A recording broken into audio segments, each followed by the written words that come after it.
Hello તાલીમાર્થી મિત્રો, અંગ્રેજી ભાષાના શબ્દ શીખવાનો આજ 17મો દિવસ છે. તો ચાલો શબ્દ શીખીએ. આજનો પહેલો શબ્દ છે એજેન્ડા. તેનો સ્પેલિંગ છે AGENDA. એજેન્ડા એટલે કાર્યક્રમના મુદ્દા અથવા તો ચર્ચાના મુદ્દા. ઉદાહરણ તરીકે, what is the agenda of meeting? મીટિંગના ચર્ચાના મુદ્દા શું છે? બીજો શબ્દ છે બ્રીફ. તેનો સ્પેલિંગ છે BRIEF. બ્રીફ એટલે ટૂંકું વર્ણન.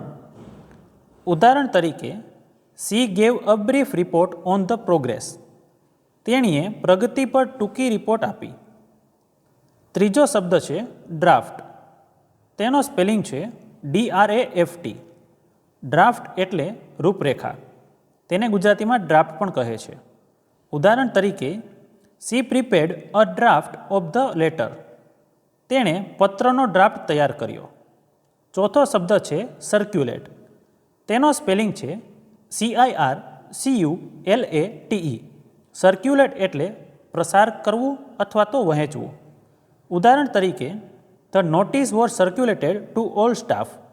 નોટિસ બધા સ્ટાફમાં વહેંચાઈ હતી. પાંચમો શબ્દ છે શેર. તેનો સ્પેલિંગ છે SHARE. શેર એટલે વહેંચવું અથવા તો રજૂ કરવું. ઉદાહરણ તરીકે, પ્લીઝ શેર યોર આઈડિયાઝ. કૃપા કરીને તમારા વિચારો રજૂ કરો.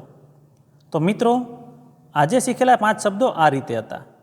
એજન્ડા એટલે કાર્યક્રમ અથવા ચર્ચાના મુદ્દા. બ્રીફ એટલે ટૂંકું વર્ણન. ડ્રાફ્ટ એટલે રૂપરેખા.